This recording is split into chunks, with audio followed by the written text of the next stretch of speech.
अब बात उस रिपोर्ट की जिसने नेतन्याहू से लेकर बाइडेन तक सबको डरा दिया है। इजरायल के कमांडर ने एक तरह से ऐसी बात कबूल कर ली कि अमेरिका भी इजरायल से कहने लगा है अब तुमसे ना हो पाएगा। हमास के खिलाफ इजरायल का ग्राउंड ऑपरेशन अब बुरी तरह फंसता नजर आ रहा है।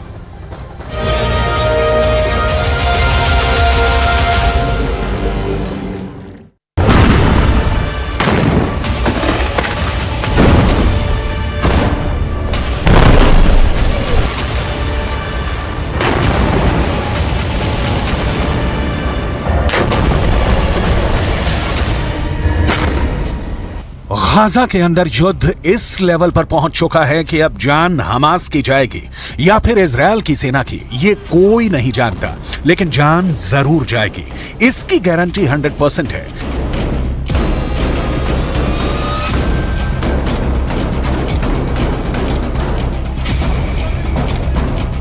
ये गाजा में क्लोज क्वार्टर बैटल का वीडियो है, यानी कमरों में लड़ा जाने वाला बहुत करीबी युद्ध।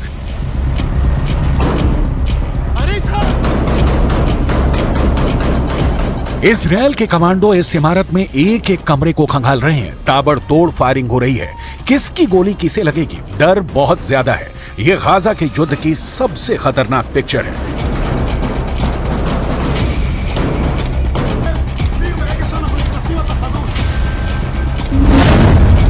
लेकिन इस बीच एक बड़ी रिपोर्ट आई है जिसके मुताबिक गाजा में युद्ध अगले 2 महीने तक खत्म नहीं होने वाला, यानी जनवरी और फरवरी के बाद हमास मार्च में भी जिंदा रहेगा।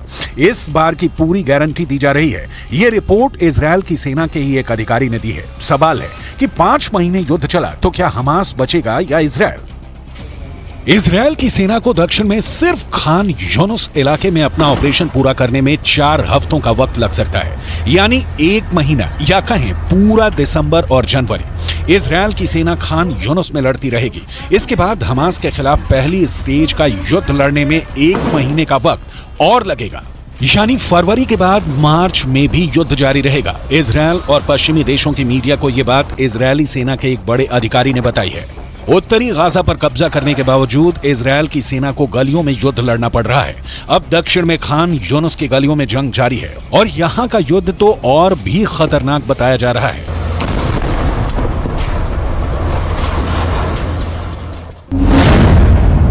कुल मिलाकर समझिए कि 7 अक्टूबर को शुरू हुआ युद्ध अब भी जारी है। यह युद्ध 7 जनवरी तक भी चलेगा। यह युद्ध 7 फरवरी को भी होता रहेगा और इसके बाद यह युद्ध 7 मार्च को खत्म हो जाएगा। इसकी कोई गारंटी नहीं है, यानी इजरायल और हमास की जंग 5 महीनों से आगे जाएगी। अब इजरायल की सेना के अधिकारी ये बात बता रहे हैं। इजरायल को इसी बात का डर है कि अगर मार्च तक हमास जिंदा रहा तो उसकी बहुत आधुनिक मानी जाने वाली सेना की इज्जत मिट्टी में मिल जाएगी। पहले ही 2 महीनों के अंदर इजरायल और हमास के युद्ध में बहुत ही खतरनाक टक्कर देखने को मिली है। हमास के एंटी टैंक दस्तों ने इजरायल की सेना की नींद उड़ा दी है, इसमें कोई शक नहीं। बंधकों को छुड़ाने वाले सीज फायर के बाद इजरायल हमास पर 10 गुना तेज हमला करेगा, ये सब जानते थे। इजरायल ऐसी हर कोशिश करेगा जिसकी वजह से हमास के पास ना बचने का रास्ता हो, ना भागने का। लेकिन अब जो टक्कर देखने को मिल रही है उसमें हमास के एंटी टैंक दस्तों ने गाजा के हर चौर, हर गलियों में इजरायल की सेना पर हमले तेज कर दिए हैं। इजरायल की सेना अपना टैंक किस गली में ले जाए और किस में नहीं, और किस गली में जाकर उस पर हमला नहीं होगा, ये गारंटी कोई नहीं दे रहा। बिस्मिल्लाह अल्लाह।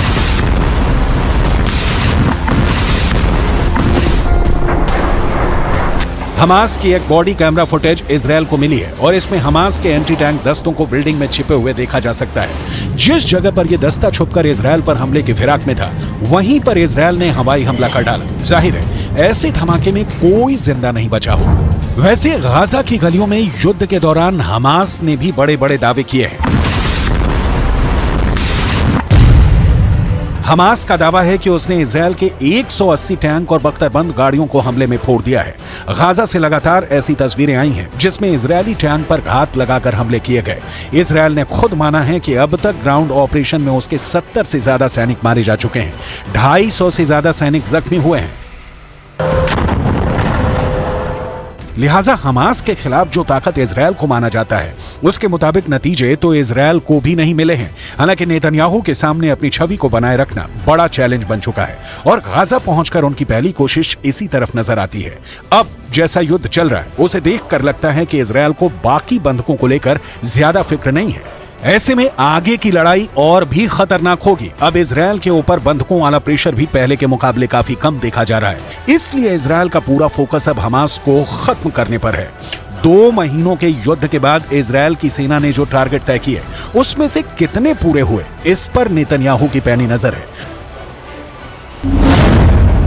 2 महीने के युद्ध के बाद इजरायल को क्या हासिल हुआ? गाजा पूरी तरह तबाह हो चुका है। 18,000 लोग इजरायल की बमबारी में मर चुके हैं, लेकिन इजरायल पर रॉकेट अब भी दागे जा रहे हैं। गाजा पर हमास का कंट्रोल बाकी है। हिजबुल्लाह के साथ इजरायल का उत्तरी बॉर्डर यानी लेबनान का फ्रंट अब भी एक्टिव है।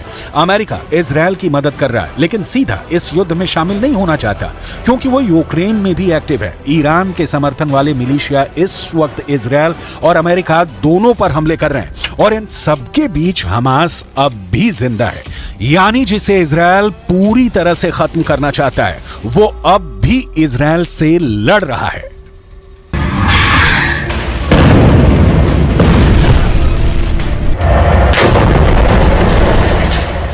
It remains imperative that Israel put a premium on civilian protection. And there does remain a gap between exactly what I said when I was there, the intent to protect civilians, and the actual results that we're seeing on the ground. Israel की सेना दावा कर रही है कि वो Gaza में Hamas को चारों तरफ से घेर रही है, इसलिए ऑपरेशन में वक्त लग रहा है। लेकिन गाजा से कुछ वीडियो ऐसे भी आए हैं जिससे लगता है कि इजरायल की सेना गाजा में बुरी तरह से घिर चुकी है।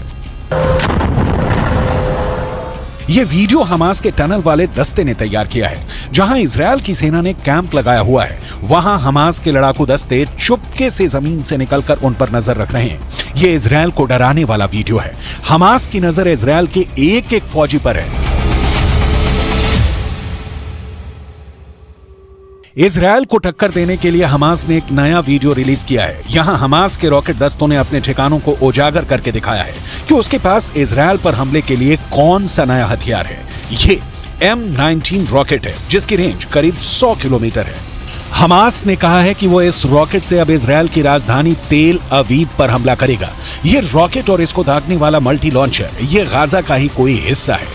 सवाल है कि क्या ये जगह अब तक इजरायल और अमेरिका की सैटेलाइट की नजर में नहीं आई, ना ही इजरायल और अमेरिका के ड्रोन इसे देख पाए। मुमकिन है ये पुराना वीडियो है और अब हमास ने इसे जारी करके सिर्फ इजरायल में डर पैदा करने की कोशिश की है।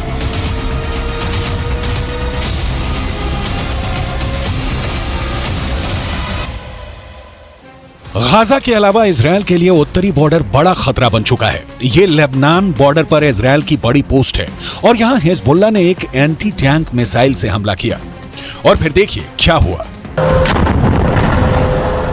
पहले धमाका, फिर पोस्ट का बड़ा हिस्सा ढह जाता है और आग लग जाती है। हिजबुल्लाह की तरफ से ऐसे खतरनाक हमले इजरायल की सेना लगातार झेल रही है। जब इसके बारे में नेतन्याहू से पूछा गया तो उनका जवाब भी गौर करने वाला है। सैनिकों के बीच इस तरह के सवालों का जवाब कैसे देना है, नेतन्याहू बहुत अच्छी तरह से जानते हैं। כי אם חיזבאללה יבחר לפתוח במלחמה כוללת, אז הוא במו ידיו יהפוך את ביירות ואת דרום לבנון, לא רחוק מכאן, לעזה ולח'אן יונס। हिजबुल्लाह हो, हूथी हो या फिर हमास, इजरायल के लिए खतरा साफ है और बहुत बड़ा है। हमास अगर मार्च तक जिंदा रहा तो यह युद्ध पलट सकता है। यह बात नेतन्याहू भी जानते हैं। उनके सामने दबाव बहुत ज्यादा है कि युद्ध को जल्दी से जल्दी खत्म किया जाए, जल्दी से जल्दी बंधकों को छुड़ाया जाए और जल्दी से जल्दी हमास को खत्म करने का ऐलान किया जाए। अगर वो ऐसा नहीं कर पाए तो ना सिर्फ दुनिया में बल्कि घरेलू मोर्चे पर भी उनकी बहुत ज्यादा बेइज्जती हो जाएगी।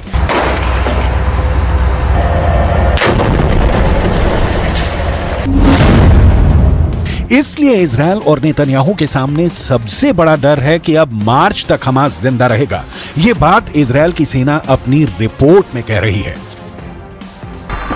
हमास का गुनाह ही इतना बड़ा है कि इजरायल ने उसे पूरी तरह से खत्म करने की कसम खाई है। यही वजह है कि 7 अक्टूबर के बाद से गाजा में जिसने हाथ डाला है उसने अपना हाथ जलाया है। गाजा जलता हुआ कुआं बन चुका है, जो गिरेगा खत्म हो जाएगा, क्योंकि इजरायल को जिसने भी अब तक रोकने की कोशिश की उसको नेतन्याहू ने सिर्फ एक जवाब दिया, जब तक हमास खत्म नहीं हो जाता तब तक युद्ध जारी रहेगा। बंधकों को छुड़ाने के लिए सीज फायर तो कर दिया गया, लेकिन एक बात साफ है कि अब तक इजरायल के सामने सब फेल हो चुके हैं। इजरायल के आगे ईरान फेल हो चुका है, इजरायल के आगे हमास से लेकर हिजबुल्ला और यमन के हूथी भी नाकाम रहे हैं। इजरायल के सामने सऊदी अरब और बाकी अरब देशों की जुबान पर ताला लगा है। अरब देश पूरी तरह फेल साबित हुए हैं। इजरायल के खिलाफ रूस भी फेल हो गया और इजरायल ने अमेरिका को भी बता दिया कि वो इजरायल से है, इजरायल उससे नहीं, यानी अमेरिका भी फेल है। नेतन्याहू अब कोई बात बर्दाश्त नहीं करेंगे। वो बैकफुट पर नहीं, फ्रंट फुट पर तबाही मचाएंगे। उन्होंने अमेरिका को भी इस बात का एहसास दिला दिया है।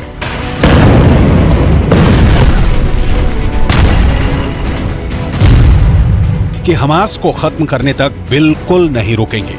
हमास की मौत 100% पक्की है, ये नेतन्याहू की गारंटी है। उत्तरी गाजा के अस्पताल इजरायली बमबारी के सबूत बने तो दक्षिण में खान यूनिस के रिहायशी इलाके इस बमबारी के सबूत बन रहे हैं। यहां बम गिरा तो 10 लोग फौरन मारे गए, कई घायल हो गए। तबाही की ऐसी तस्वीरें हर जगह दिखी।